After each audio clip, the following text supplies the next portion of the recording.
Islamismo. La fe y el pueblo.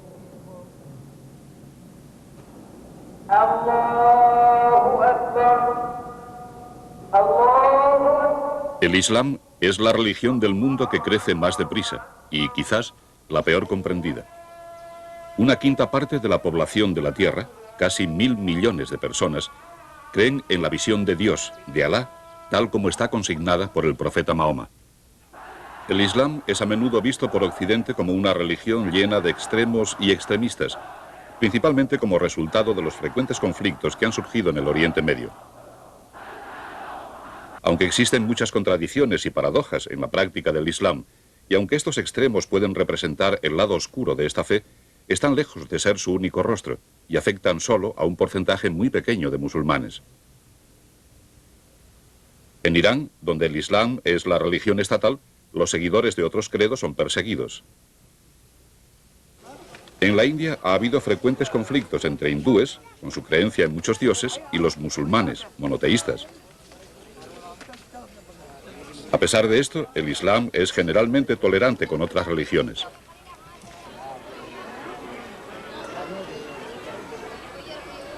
El Islam genuino, cuando esta fe no ha sido corrompida por la tergiversación o por el deseo de poder o de lucro, es una religión basada en el principio de paz e igualdad, de tolerancia y comprensión.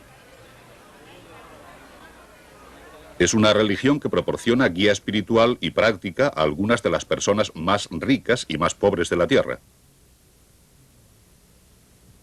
El Islam es una religión que impregna las vidas de sus seguidores. Las leyes islámicas rigen la vida personal y familiar, la educación, los negocios y la política. Muchas de las leyes y costumbres del Islam les parecen extrañas a los occidentales. Para algunos, la ley de rezar 5 veces al día y el mes de ayuno del Ramadán puede parecerles excesivo. A otros, la costumbre del purdá, el velo de las mujeres, practicada en algunas comunidades, puede ofender el sentido occidental de libertad e igualdad. Pero para el musulmán, la obediencia a la ley religiosa da un sentido de unión a una fuerza más poderosa y sagrada que la ley secular de Occidente. En el mundo hoy, las naciones islámicas han logrado mucho poder militar, económico y político. Algunas han desafiado a las mayores potencias de la tierra. Los acontecimientos del Oriente Medio han generado un sentimiento de inseguridad y de ira en todo el mundo. Pero ¿quién corre con la responsabilidad de estos problemas? Las respuestas no son sencillas y hunden sus raíces en siglos de historia. El Islam es la más reciente de las grandes religiones de la tierra y ha hecho seguidores por todo el mundo. Así lo ilustra esta mezquita de la ciudad de Washington. Los musulmanes, los seguidores del Islam, creen en un solo Dios todopoderoso, al que llaman Alá. Creen que Mahoma, el fundador del Islam, no fue un salvador o mesías. Creen que Mahoma fue simplemente un hombre a través del cual Dios habló y entregó el texto del libro más santo del Islam, el Corán. Mahometismo, como a veces es llamado el Islam, es un nombre inapropiado. Tal título ofende el espíritu de la religión, puesto que los musulmanes no adoran a Mahoma. Los musulmanes también creen que Jesús fue un profeta, como lo fue Abraham, el padre del judaísmo. No creen en la divinidad de ninguno de estos profetas. La palabra Islam significa sumisión a la voluntad de Dios. Musulmán es el que se somete a esa voluntad llevando a Dios en su mente en todo momento. El musulmán devoto pasa mucho tiempo en contacto con Dios por medio de la oración. La creencia de que Dios es todopoderoso y que lo sabe todo da a los musulmanes un sentido de comunidad que trasciende las barreras políticas y raciales. Esta creencia une a los musulmanes de todo el mundo. El Islam es una fe humanitaria, muy preocupada por la vida de las personas en la tierra y en el más allá. El Corán proporciona un código con el que vivir la vida en la tierra para asegurar un lugar en el cielo. Ordena a sus seguidores cuidar de aquellos menos afortunados que ellos. Prohíbe el préstamo de dinero con intereses. Establece reglas que gobiernan la vida familiar y la de los negocios y proporciona guía al musulmán en cada etapa de su vida.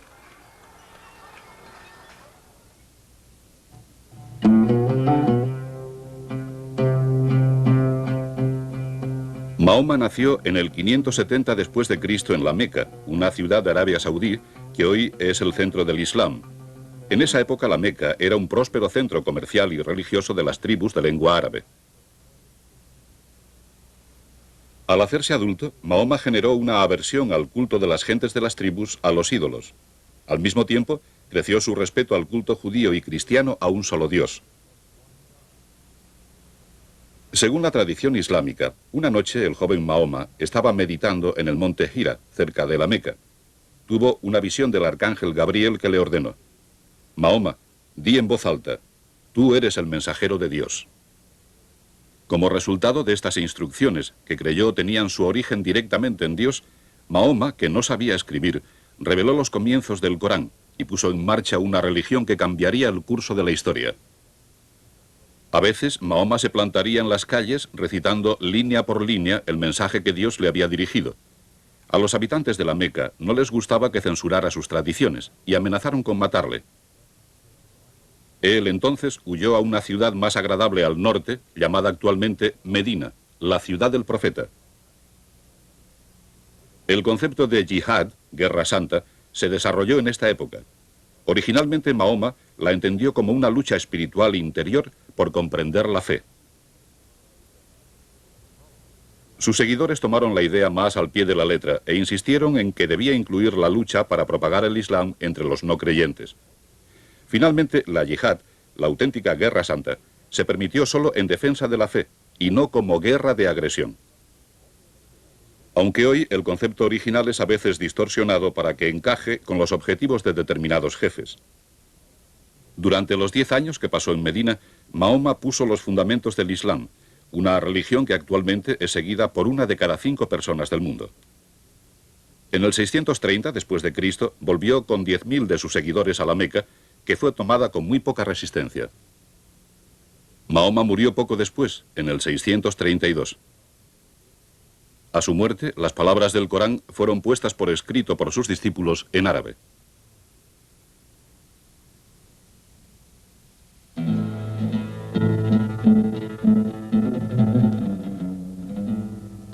Tras la muerte de Mahoma, los árabes comenzaron a conquistar y convertir a los países de su entorno. En 3 años, del 636 al 639 después de Cristo, Palestina e Irak, Siria, Mesopotamia y Egipto cayeron todos ante los conquistadores musulmanes. A partir de entonces, la fe y su influencia se extendió rápidamente, y en menos de 50 años, la mitad del mundo civilizado conocido, desde España hasta las fronteras de China, estaba en manos de musulmanes. En los siglos IX, X y XI, el arte, la arquitectura y la ciencia florecieron en centros de cultura islámica. Inspirándose en las diversas formas artísticas de las tierras que habían convertido, se desarrolló una civilización verdaderamente brillante. La fe siguió propagándose por toda Asia y hasta las islas de Indonesia por obra de los sufís ambulantes, los místicos del Islam. Los cristianos procedentes de Europa entraron en contacto con el Islam durante las cruzadas. Las cruzadas fueron un intento de proteger las rutas cristianas de peregrinación a Tierra Santa. Algunos reyes europeos las vieron también como una oportunidad de saquear la riqueza de Oriente. Desde su inicio, en 1097, cientos de miles de soldados cristianos marcharon por la gloria de Dios. Los cruzados asesinaban a los musulmanes a su paso, pero al final, tras mucho derramamiento de sangre y aflicción, regresaron a casa derrotados, habiendo logrado poco. Paradójicamente, las iglesias cristianas y los santos lugares jamás habían sido realmente amenazados. Su seguridad había sido garantizada por el califa Omar en el 635, y ese compromiso había sido respetado por los jefes posteriores. Los cruzados aportaron poco a la civilización islámica, ya que la cultura europea se había quedado más atrasada que la de sus adversarios. De hecho, cuando los cruzados regresaron a Europa, volvieron con técnicas e ideas del mundo musulmán que más tarde ayudaron a generar el renacimiento de la cultura occidental.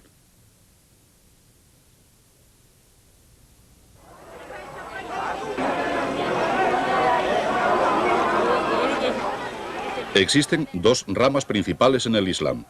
El 90% de todos los musulmanes pertenece al grupo conocido como sunitas. El 10% restante son chiitas. Mientras estos dos grupos pertenecen ambos al período más antiguo de la historia islámica y comparten todas las creencias básicas del Islam, difieren respecto a la elección de califa o sucesor de Mahoma como jefe de la comunidad islámica. Los sunitas creen que el honor debía recaer en un miembro elegido de la tribu de Mahoma. Los chiitas creen que el puesto es otorgado por Dios solo a los descendientes de Mahoma a través de su yerno Alí. Además de los dos grandes grupos, existe un gran número de subgrupos muy pequeños. Entre estos están los sufíes o derviches, los místicos del Islam, que nacieron de la primera generación de los seguidores de Mahoma. El término musulmán negro se refiere normalmente a la organización la Comunidad Mundial del Islam en Occidente, originariamente la Nación del Islam, dirigida por su profeta Elijah Mohammed. Los musulmanes negros son una secta del Islam en los Estados Unidos que combina los principios del Islam con el nacionalismo negro, la exigencia de una patria negra. Aunque relativamente pocos en número, han centrado la atención en la educación, la economía y las aspiraciones políticas de la comunidad negra. La vida de todos los musulmanes, sean sunitas o chiitas, se rige por 5 grandes principios, denominados los 5 pilares del Islam. El primer pilar está expresado en el credo. No hay más Dios que Alá. Mahoma es el mensajero de Alá. El segundo pilar de la fe es la oración, que se realiza en 5 momentos específicos del día, mirando hacia la Meca. El tercer pilar es la limosna. Esta consiste en sostener a los pobres de la comunidad, contribuir al mantenimiento de las mezquitas y a la formación religiosa. Se cree que estos actos de generosidad purifican la riqueza personal del musulmán. El cuarto pilar es el ayuno del Ramadán. Durante cada uno de los días de este mes que celebra la primera revelación de Mahoma, los fieles no comen desde la salida del sol hasta el ocaso. El quinto pilar de la fe es el Hajj, la peregrinación a la ciudad santa de la Meca, en la que solo los musulmanes pueden entrar. Los musulmanes devotos intentan realizar la peregrinación a la Meca al menos una vez en su vida, sin importar dónde vivan. Aquí realizan ciertos rituales establecidos, como ponerse los peregrinos vestiduras blancas sin costura, símbolo de la igualdad de todos los musulmanes. Mientras está en la Meca, no existe diferencia visible entre musulmanes de diferentes naciones o de diferentes grupos sociales o económicos. La Kaaba, antiguo lugar sagrado que Mahoma capturó a los paganos árabes y que dedicó a Alá, es el santuario más santo del Islam. La Kaaba está cubierta con una alfombra sagrada, la Kisba, que se renueva cada año. Los peregrinos dan 7 vueltas alrededor de la Kaaba y besan la piedra negra engastada en su esquina. Para los musulmanes no existe gozo mayor que haber realizado el Hajj. Se considera que es el deber más sagrado de su vida.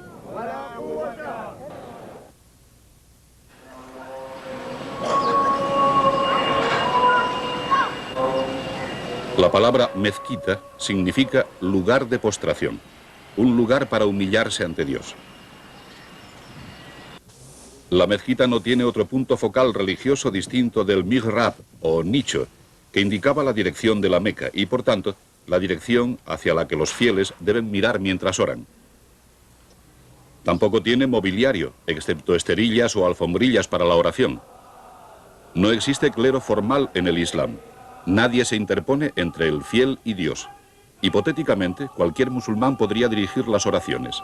Sin embargo, es normalmente el jefe de la mezquita, o imán, quien dirige el culto. Las mezquitas son algo más que simples lugares de culto. Sirven de centros comunitarios. A menudo hay escuelas en las mezquitas. Se considera que el Corán es la autoridad suprema en derecho, ciencia y humanidades, así como en religión. Por esta razón, se usa como texto tipo para muchos asuntos. Las mezquitas sirven también a los pobres de la comunidad. Aquí en Ajmer, la India, se hace té para las 2000 personas que la mezquita alimenta todos los días.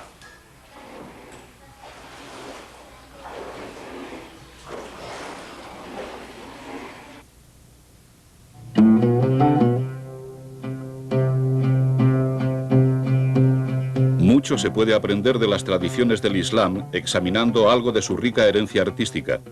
El arte islámico nació de una combinación de ideas procedentes de las muchas culturas absorbidas durante siglos de conquista.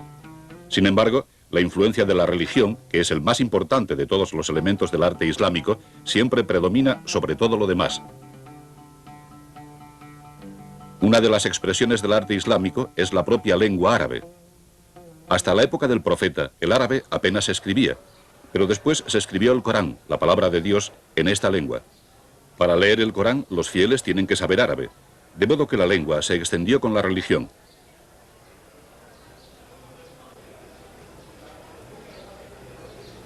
Desde que el árabe es la lengua sagrada del Corán, la palabra de Dios, su escritura es tratada como un arte visual de la más alta categoría. La caligrafía, literalmente bella escritura, se usa en la decoración de los interiores y exteriores de edificios, especialmente mezquitas. La belleza visual de los versículos del Corán escritos en caligrafía hace que la decoración pictórica parezca innecesaria. El uso más primoroso de la caligrafía se reserva para el propio Corán. En la mayor parte del mundo islámico, la pintura decorativa generalmente estaba y está reservada a la representación de temas seculares. Cuando se pintan escenas religiosas, el rostro del profeta, en concreto, nunca se pinta, y Alá jamás es representado. Muchos musulmanes creen que la representación pictórica de la figura humana, e incluso la de animales, es una intrusión en el reino de Alá. El arte islámico tiende a modelos geométricos y de fina tracería. Así lo ilustra esta retícula de piedra calada.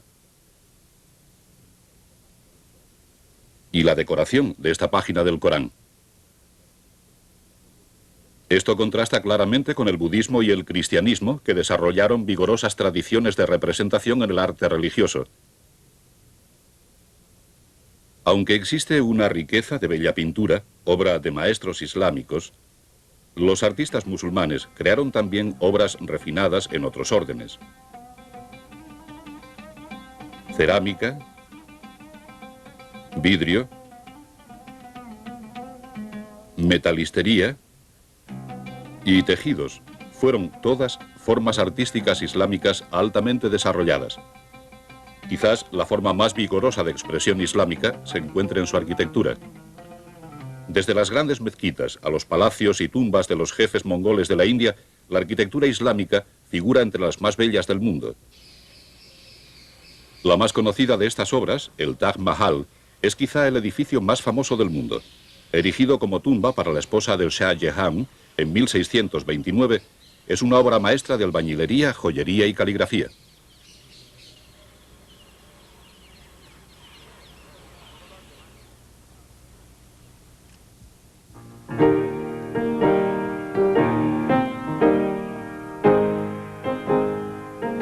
Durante los siglos XVIII y XIX, la sociedad islámica conoció grandes declives de carácter político y militar. Para 1850, los europeos dominaban los tres grandes imperios musulmanes, el otomano de Turquía, el mongol de la India y el persa de Irán. El Renacimiento, el descubrimiento del Nuevo Mundo y la Revolución Industrial se combinaron para dar a Europa la fuerza para someter a su influencia gran parte del mundo islámico. Este dominio colonial provocó una gran crisis en el mundo islámico. Los musulmanes comenzaron a dudar del poder de su fe y de su puesto en el mundo. Británicos y franceses sometieron a su control Egipto y el norte de África. Los británicos se establecieron en el sur de Arabia y el Golfo Pérsico para proteger la ruta comercial hacia la India. Los holandeses controlaron Indonesia y los británicos ocuparon Singapur. La situación resultaba intolerable para quienes durante tanto tiempo habían sido los orgullosos jefes de tan gran parte del mundo. Para finales del siglo XIX había comenzado un renacimiento islámico. No cobró mucho ímpetu hasta el periodo entre la Primera y la Segunda Guerra Mundiales.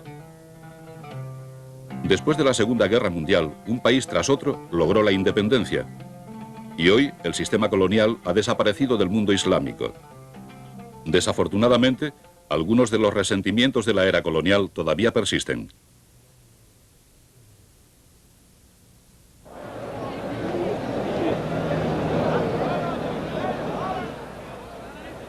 El Islam ha ejercido una gran influencia en el mundo desde los primeros días del credo. Como ha respondido a las necesidades espirituales de tanta gente de todas las esferas de la vida, se ha extendido con rapidez por una gran parte del globo. Las áreas en que el Islam es más vigoroso son también las áreas que están experimentando el más rápido crecimiento de población. Si continúa esta tendencia, el Islam está destinado a crecer y a ejercer una influencia aún mayor en el mundo y su gente.